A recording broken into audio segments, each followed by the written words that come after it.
Well, how we doing, everybody? Happy October. It's here. I'm not going to tell you how far away we are from Christmas, but it's Christmas is close, so we'll be in the hustle and bustle of that before it's over with. Which brings me to today's message about trials. Trials are defining moments in our life. How many of you would agree with that? You've gone through some. Some of these trials that maybe you've been through, it's taught you something, like something on the other side of it. When you were in it, it was the worst thing ever, but when you came to the other side of it, there was a defining moment. Something that you learned, something that God showed you. Maybe it trained you to act in a different way, to speak in a different way. These trials cause these defining moments that become real to us. And I just want you for a moment to think back through the last trial that you went through. And think through, and maybe for some of you it's right now, like you're in the middle of one, or you just stepped into one. I want you to think through those moments, how you feel going through those trials. In James chapter 1, we're going to start in verse 9 today, and James picks up on the same thing that we talked about a couple of weeks ago, is about the trial. How do we make it through trials as believers? What do we do as we follow Jesus? Trials are going to come our way, and James continues to give us this counsel, and he uses this term on how to persevere. How do we persevere to get through trials? He's going to give us a perspective today, but he's also going to give us a very important warning that when we go through these trials, because I don't know if you like me, but what I have found is when I go through a trial, they often leave me wondering, did I do something wrong? Anybody have that? Amen. Did I mess up? All right, there we go. And then sometimes I wonder if God even cares that I'm going through the trial. Maybe if some of you have been there. You know, remember growing up, there was a song that we used to sing in church, and it said that sometimes God calms the storms, but other times God just calms the child. And there are moments in those trials where I just want God to calm me, like to hold me, to pull me in and say, I got it, and make it go away. But there's sometimes that He allows the winds and the waves to continue to blow, and He calms you inside instead of the storm. So James, told you he's the half-brother of Jesus, and here he is writing this book to these Jews, these 12 tribes that have dispersed. They've been pushed out of their homeland. So the audience that's reading this, and James himself, they're no strangers to these going through trials. They're kicked out of homeland. They're trying to discover who they are now and make new lives for themselves in the places that they have gone because they have been unjustly kicked out of their homeland, the promised land that God gives them. And what James wants is he wants them, just the same thing that he wants from you and me, is he wants us to know that God is always up to something good in the middle of the trial. And today, James is going to give you a new perspective and a dire warning on what to do when we go through trials. Because here's the deal, trials will reveal false foundations in our faith. When we go through these trials, and we're trusting Jesus, it will show us where we have some false foundations, that we've built some things on a foundation that is not strong. It's not a firm foundation. So James says this in verse 9. He says, let the lowly brother boast in his exaltation and the rich in his humiliation. Because like a flower of the grass, he will pass away. For the sun rises with its scorching heat. By the way, doesn't the weather feel wonderful outside today? Like, if we would have preached this in the summer, we would really feel this verse, for the sun rises with its scorching heat, and it withers the grass, its flowers falls, and its beauty perishes. So also will the rich man fade away in the midst of his pursuits. So one of the things that trials do is reveal where your life is built on these faulty foundations. Like if we just take money, for instance, we can accumulate as much money as we possibly want. I heard a story about Prince the other day that, Prince was a famous musician, right? Rock and Roll Hall of Fame, lots of accolades. Weird, but lots of accolades. Purple Rain. Anybody with the Purple Rain? Some of y'all, I know, some of y'all used to go to the roller skating rink and y'all would skate around with Purple Rain would come on. But Prince was a Jehovah's Witness, and I didn't know this part about him, but he, with as much money and fame as he had accumulated, he still believed that he had to be a practicing Jehovah's Witness, so he would go door to door, oftentimes in a disguise, to share his beliefs with other people. And a pastor asked him one day, Prince, why do you do that? He said, because there's something more than just fame, and I feel like I've got to do my part.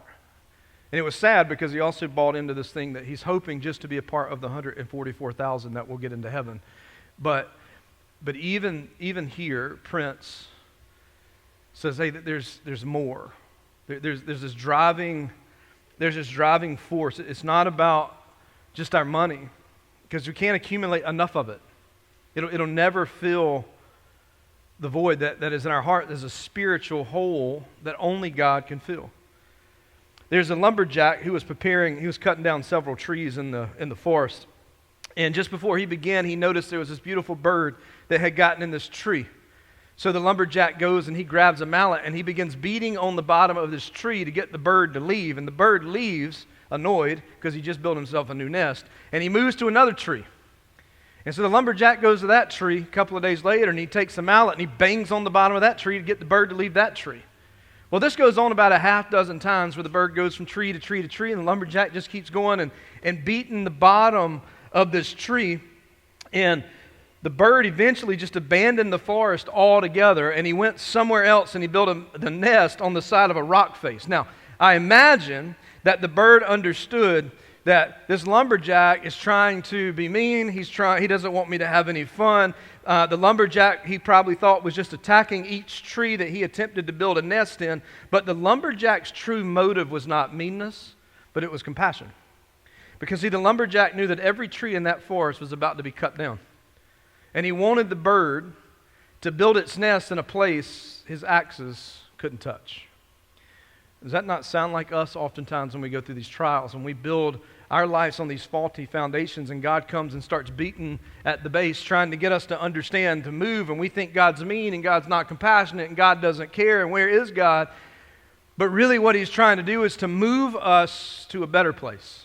He's trying to get us from a place that we think is all good, but we don't know the destruction that is about to happen.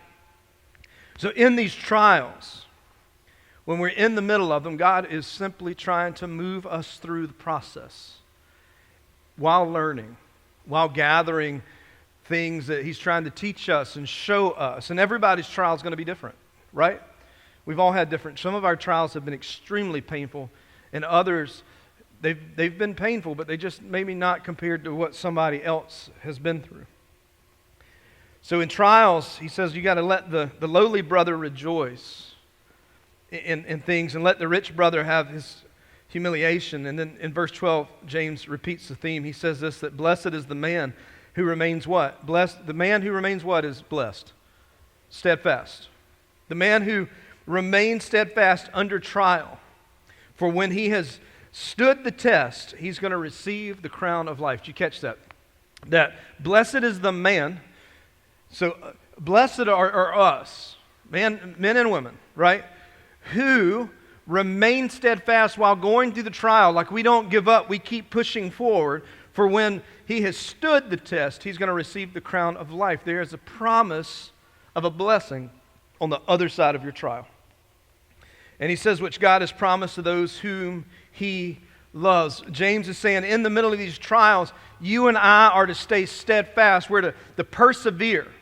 You'll receive something that's far more valuable than anything that we could ever get on this earth. Don't you agree that we can have a lot of cool things? There's a lot. We are in a place in society where I'll learn new things and I'm just fascinated. I don't know if you've seen this thing. I've been like honed in. They built this big sphere ball thing in Las Vegas, and it has over 1 billion LED lights in it.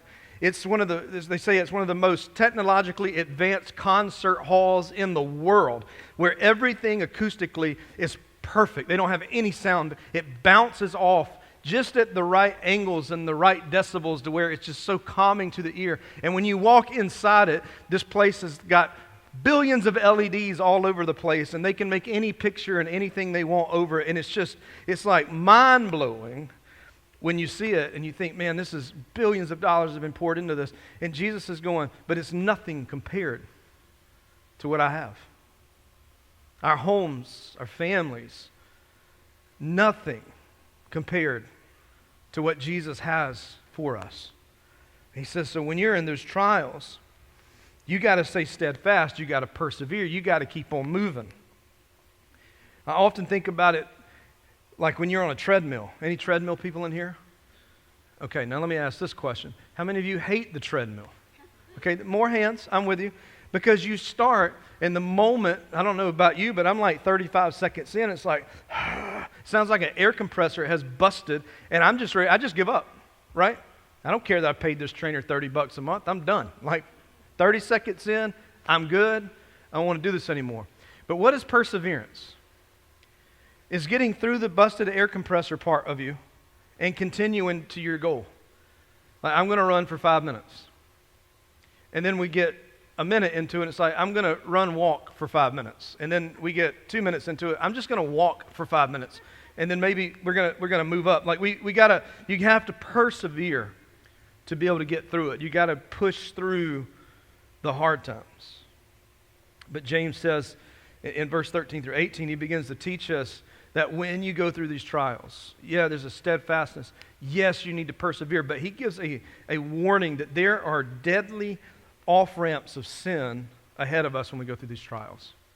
Look what he says in verse 13. Let no one say when he is tempted that I'm being tempted by God. For God cannot be tempted with evil. And he himself tempts nobody. Okay, did y'all catch that part? God tempts people, yes or no? No. Okay, just want to make sure we're on the same page. We read that the same. But each person is tempted when he is lured and enticed by his own desires.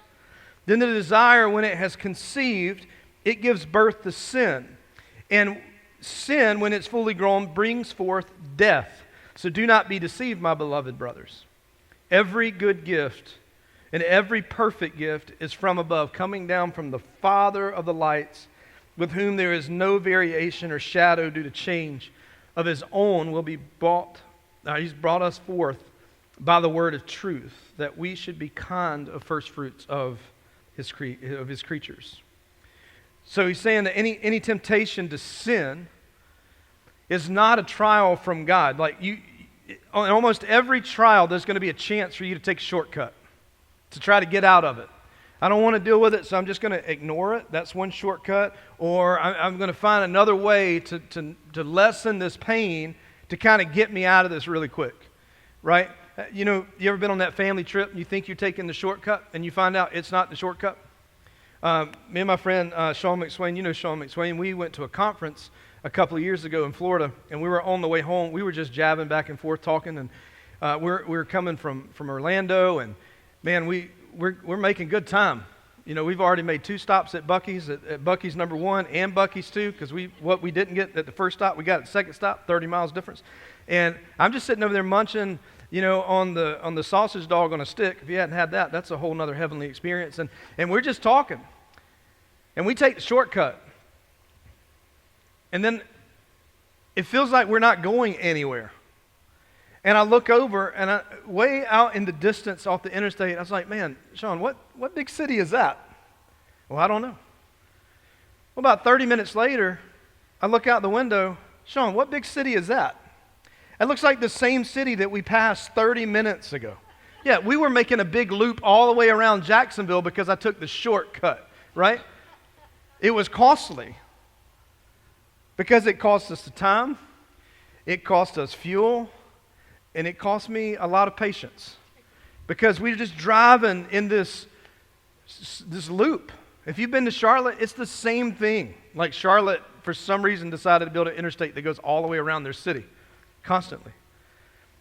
And what happens is, when we get in these shortcuts, we start acting as if we know what to do and trusting in ourselves, and we lose out because we'll make compromises. And when we compromise, what will happen is we will replace God for something. Like, I know God's got this, but I'm going to need you to God, I'm going to trust you 90%, but the 10% of this I need to go. Or I'm going to trust you at 99%, but 1% of this I need to be able to do. And so we begin making compromises and taking shortcuts and trying to find some type of replacement for God so that we can move through this trial as fast as possible, even though we're not, He's the one that needs to be setting the pace for us going through these things. That temptation that we have to sin, James says, that is not from God. So we can't sit there and go, well, God calls me to do this. And as evangelicals, we've done it the other way. It's like, well, Satan did this. Like, I don't know if you grew up in some of the same churches, but man, if the soundboard had any feedback to it, it was Satan in the soundboard, right? Oh, Satan did it. No, Satan didn't do that because you got a cable that's not plugged in all the way. That's what's causing the feedback. That's not the devil. But it's always the devil. The devil made me do it. The temptation that we have in the middle of trials is not from God. The reason James clarifies this is because in the Greek, the word for trial and temptation, guess what? It's the same word in the Greek. It's not until we get to the English that we actually have two different words. Trial typically means there's a difficulty, whereas temptation means that there's an opportunity to sin. But in the Greek, this is all one word. They use one word to explain trials and temptation. So the temptation to sin in a trial is never from God. James says because God only gives good gifts, because that's what a good father does, isn't it? He gives good gifts. And that's because God, he says in verse 17, God is like the sun.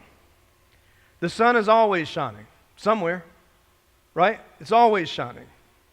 You can hide yourself from the sun, and you can get far away from the sun, but the sun is always the same. Anybody agree with me on that? When I go to the beach, my goal is to not allow any sunlight to hit me. I don't care what that looks like. I don't care if it's being coated with things or if it's a big tent or whatever. I don't want any sunlight because I don't want any sunburn. Okay? We good on that? And so the sun, even though you hide yourself from it, it doesn't mean that it doesn't exist. It's always the same. Anytime that you're in the presence of the sun, you feel warmth and you feel light, and that light radiates off of the sun. And he says, so God is also not like a shadow. James says, whose goodness lengthens or shortens depending on what time of the day it is. God is the same. He doesn't change in the middle of these trials. And God has one thing in his heart, that he is always constant. God is always unfailing. And he's always, is forever good. And just as a way of proving that, James throws in one little line at the end of this verse when he says that he brought us forth by the word of truth, that we should be kind of first fruits of his creatures. Even when you and I deserved anger and wrath, God gave you and I new life. And what he wants us to understand is God is a constant God, a good God that gives good gifts to his children. He's not luring us around to see if we will sin. He's not tempting us to see if we will mess up.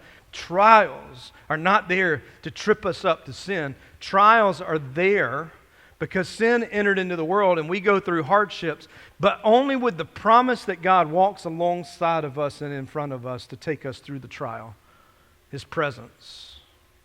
We're not exempt. And so James says you can rest assured that if this is what God did, was take away the wrath and take away the punishment and the anger, then what you need to understand is this is a good Father. This is a good God. So James wants us to understand too is that when we didn't have a relationship with God, the Bible, Paul will tell us that you and I were enemies of God. Now I don't think anybody, if I had to pick somebody to fight with, I don't think I want to fight with God. All-knowing, all-powerful, I've already lost, right? And he says that we were enemies of God and we were spiritually dead. You know what dead people do? Anybody? Nothing. They don't come back as zombies. They don't move. We think they do, but they don't move. Dead people do nothing.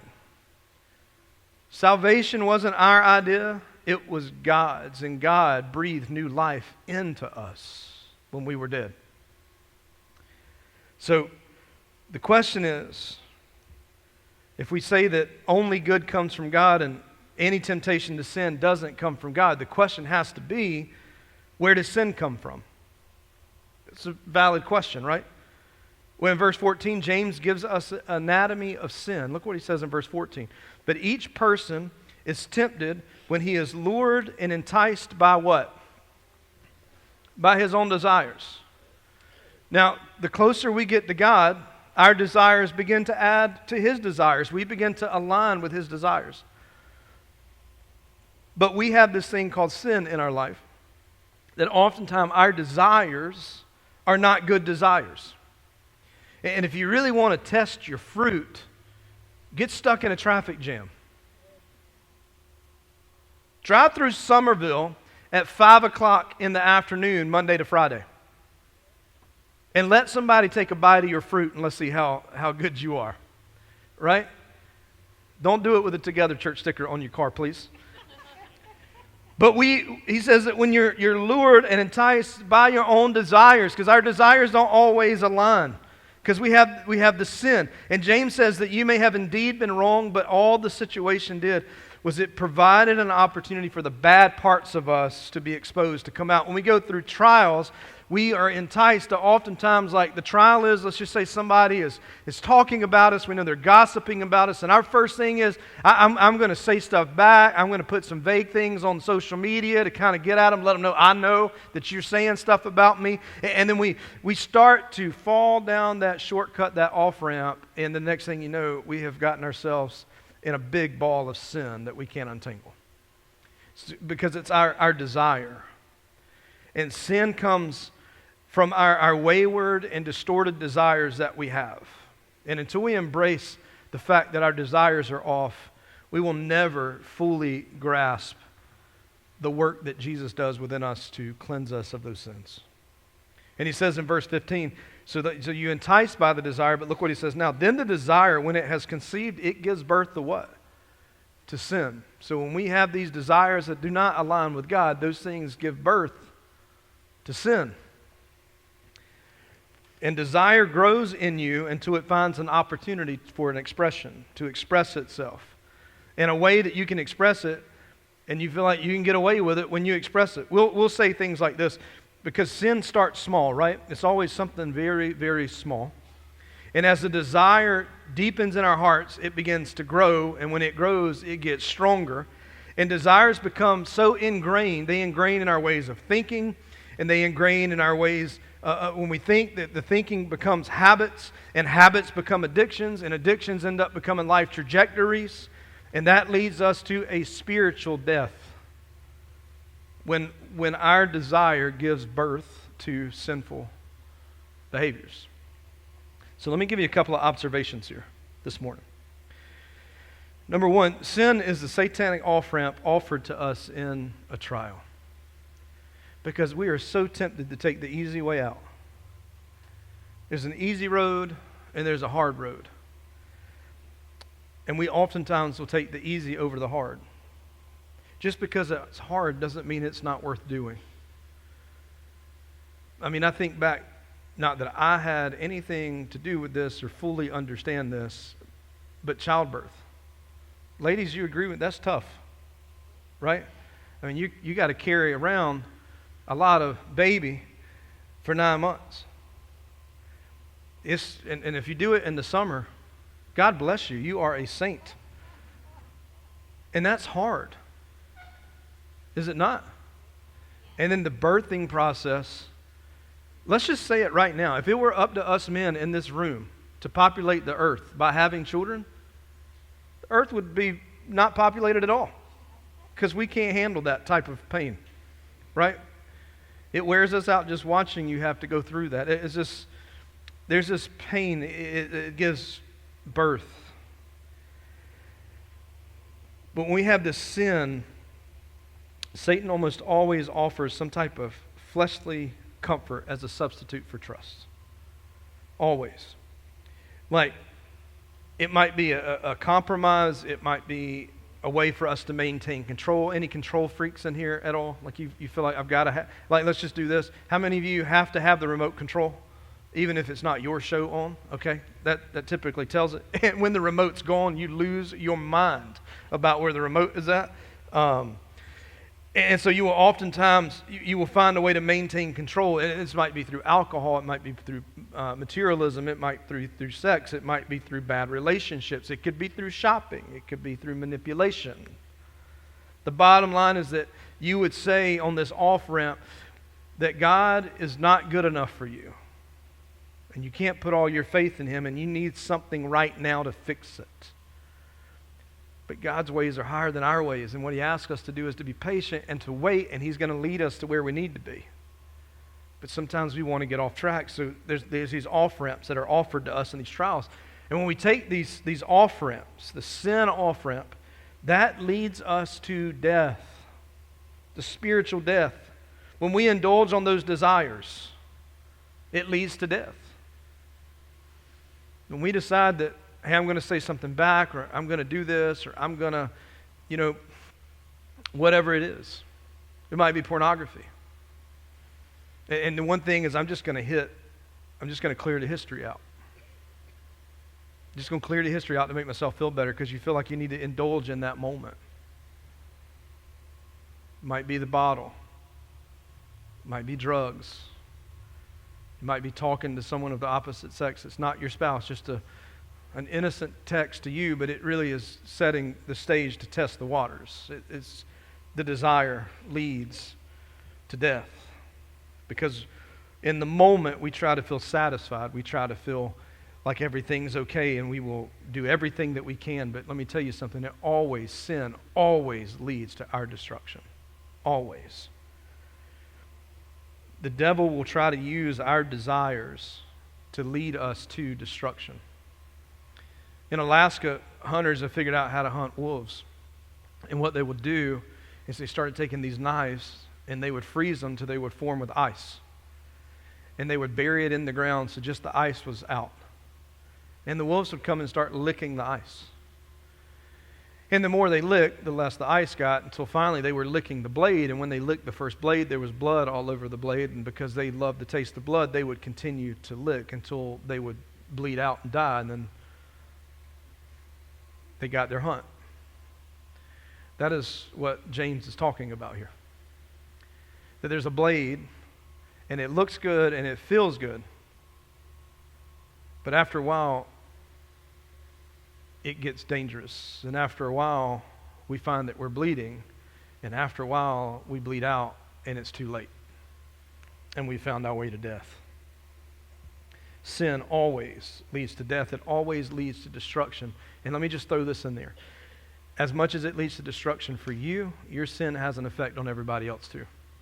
There are other people that it bleeds out onto. Always.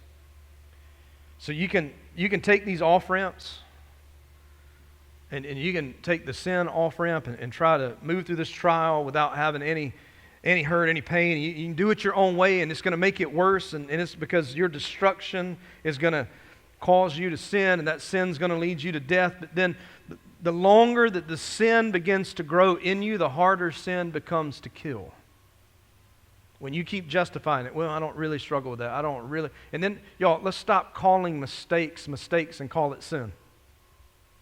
It wasn't a mistake that I cussed you out because I didn't like you. It wasn't a mistake that I was talking about you. It was sin.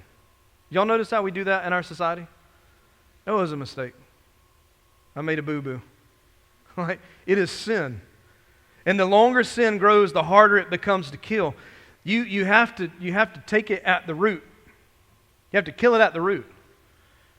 Like, we've got this grass that started growing in our yard. All of a sudden, it loves water, and once water hits it, I've realized what I thought was grass, just like really fertilized grass, is actually like some water weed that I can't get rid of. And we got this weed grass thing that's growing in our neighbor, like a couple of houses down from our neighbor, and it's moved to every summer. It moves one more house down because it's starting to overtake everybody's grass. And there's nothing you can do about it now because the first neighbor didn't tend to it.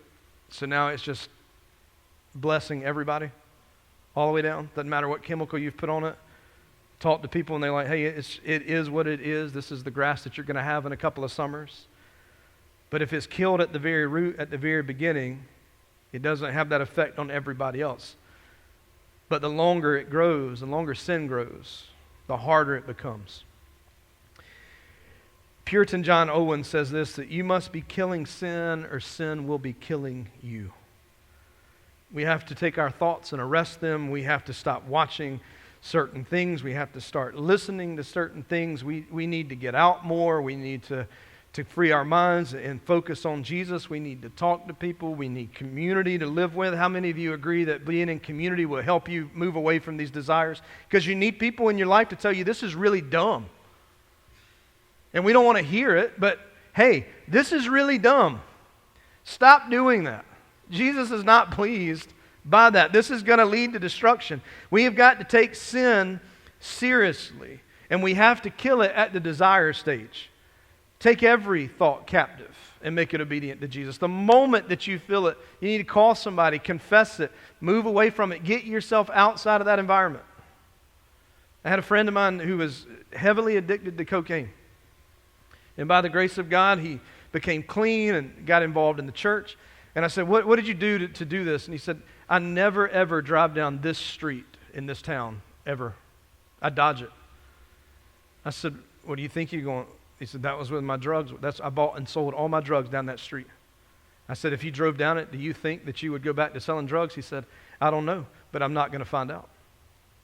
That's killing it at its root. Like, I'm not going to even play with it. I told you a couple of weeks ago about people that play with these animals. Like, I saw a guy the other day that he was mad because he tried to get into an event with his emotional pet. You know what his emotional pet was? It was an alligator on a leash. And he's mad that they wouldn't let him take the alligator in for his emotional support. Well, your emotions might be good, but everybody else is worried about losing an arm. But you play with this emotional support animal alligator long enough, what's going to happen to you? And then we're all going to be surprised at the alligator whose desires meet. I can't believe he ate that guy. I thought they were friends. You got to kill sin at the root. And one of the best things you can do is confess. Well, I'll write it down. Out of your mouth. Confess with your mouth. Confess it. Because the longer that sin grows, the harder it becomes to kill. And listen, Satan is in the desire cultivation business. He wants you to have these desires that are not biblical at all. He doesn't want you to have desires that please God. His main tactic is not always to directly attack you. Sometimes he's just quietly cultivating these sinful desires in you and reinforcing them in you until they become second nature. And then you can't escape it. You notice how you've probably used this term about people of, man, they've really changed. And it's not in a good way, but they've really changed. That's because sin took in and slowly started justifying until it became a real thing. I learned something recently about ranchers and how they cultivate beef, these beef cows.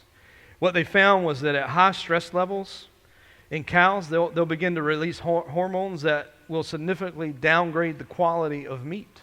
Did y'all know this? Because I know y'all read about meat all the time, so y'all probably did. So if you go to a nice steakhouse, you're being served the remains of a cow that has been very relaxed, who lived a totally stress-free life. He was vegan. But if you order the T-bone from Waffle House, you're looking at a cow that was an absolute nervous wreck on the ranch.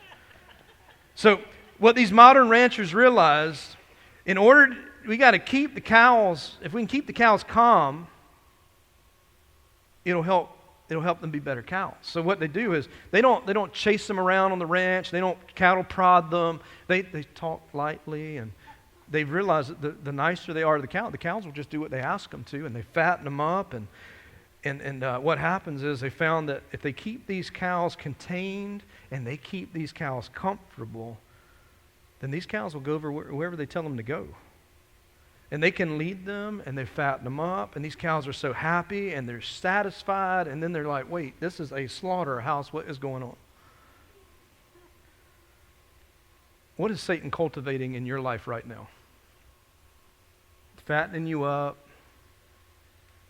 making you feel good, and leading you directly to the slaughterhouse.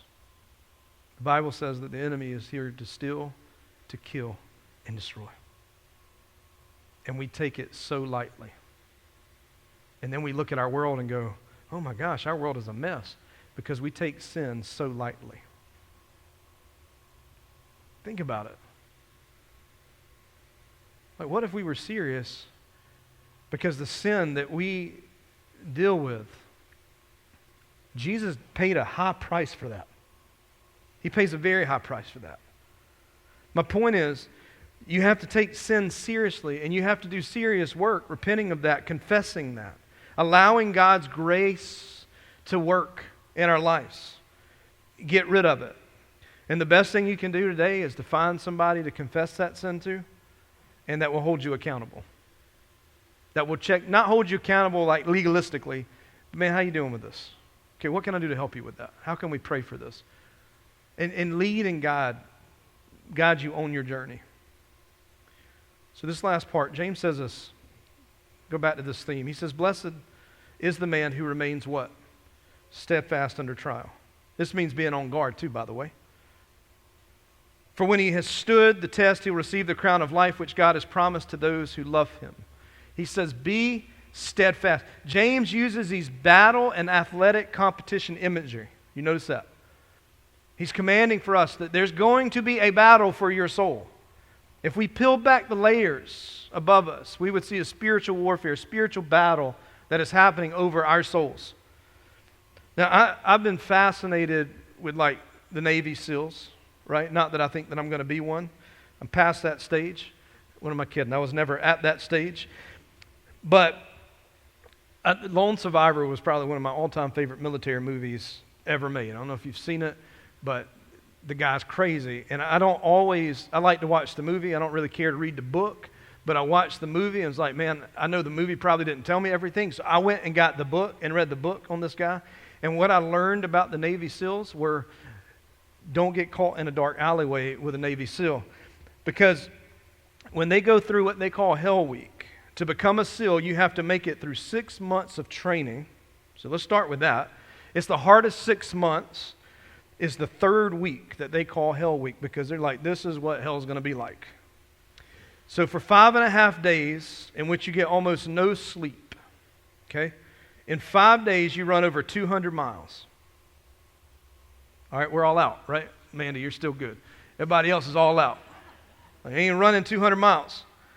Or for up to 8 miles at a time, they've got to run with a team of 6 other people. Have y'all tried to work with people in group projects before? So they have to run 8 miles at a time with 6 other soldiers carrying a boat over their heads as they hike together through mud. No, friendships would be lost. And often, you do this when you're wet and you're cold and you're covered inside and out of your clothes. It's got sand all over it. And when I'm reading this account of Marcus Luttrell at camp, he actually climbed a rope, fell, broke his femur, and read 5 miles on a broken femur. I got a hangnail the other day, and I thought life was over. And you read this account of these SEALs who said that because his team came in last, they had to do non-stop cycles of pull-ups, push-ups, and air squats for 6 hours straight. Sometimes at night when the temperature drops below the 40s, they stand neck deep in cold ocean water for over an hour. And here's the thing, at any point, one of those can choose to quit by simply walking over to the bell and ringing it and saying, I'm out. And if you say you're out, you're pointed and treated to hot chocolate, you have some warm coffee, you have some nice donuts, you have a nice bed to sleep in, but you are out. For those who remain steadfast to the end, they have the great honor of becoming a Navy SEAL. Now, we're not going to become Navy SEALs. I realize that. But James uses imagery like this to urge us to press on. Do not ring the bell in the trial. To push on. He says under trial, you keep running the race. You don't ring the bell because God has something, a promise on the other side that's worth more than anything that we could ever get here. Hold on. Don't give up. Hear me. You're going through a trial, and right now in your mind, you just want to give up and hang it up. Do not ring the bell. Suffering is not forever. It's a season. It's a season. God is up to something good. He's up to something good. And you may think, hey, if I go through those trials, man, I don't have that in me to be able to make it through that. But you do. Because God has given you everything you need. And He's your Father. Every perfect gift comes from who? From the Father. It's in your weakness that you learn your strengths, Paul says. I boast in my weaknesses. Because I realize I don't have any strengths without Jesus. So I boast in my weakness that because I'm weak, Jesus did this. Look what He's doing. Because God demonstrates His love for us, we can be steadfast. We can admit that we're a sinner. We can admit that we were an enemy of God. And then we realize that God, in His goodness and His love and His mercy and His grace and by the word of truth, that He swoops in and walks with us through that trial. His presence. You know, the promise that we celebrate at Christmas is not just the birth of Jesus. The true gift of Christmas is the presence of God among His people, living in His people. And He came in the human form of Jesus. This morning, as we close, I want us to pray through a couple of things together. That you will remain steadfast to Him because He has been steadfast for you. And that whatever you're going through, whatever your trial is, that may be hurtful, painful, I don't want you to pray that you will hurry up and get through it. What I want you to change this morning is pray that, God, I will be steadfast and keep my eyes on you. Stop watching the waves. Peter was cool walking on the water until he watched the waves. And it's when we take our eyes off the Father that we lose. Be steadfast. Do not ring the bell. So as we get ready to sing, right where you are, there may be a sin that you know in your life that needs to be confessed. You may be holding out like, God, I'm ready to quit. I don't want to do this anymore. And one of the things you need is community. You need to grab somebody. It may be somebody in your life group. It may be somebody in your D group. It just may be a friend that's here. And say, I need you to pray for me because I'm about ready to quit. I about had it. You need to refocus. And if you're praying for somebody that's going through this, pray that God will pull their focus back to Him. That's what we're praying. We're not praying these baby prayers of, God, just let it be over with, and God, just give them. No. Put their eyes back on you, the King of Kings and Lord of Lords, because if I'm seeing Him, everything is good. Everything is good. Would you pray with me? Father, thank you so much. Trials stink. They're part of our life because we live in a world that has been broken and is sinful. But God, the promise of your presence to go with us, there is so much temptation to jump off the journey and take these on-ramps that will lead us into sin and be so destructive for us. I pray that we would treat it seriously, that these desires will get worse and worse and worse until one day we stand realizing that we have destroyed a lot of things that were in our past because we chose to allow these desires, these sinful desires, to cultivate. God, I'm so thankful that your word says that if we'll confess our sin, that you are just and faithful to forgive us.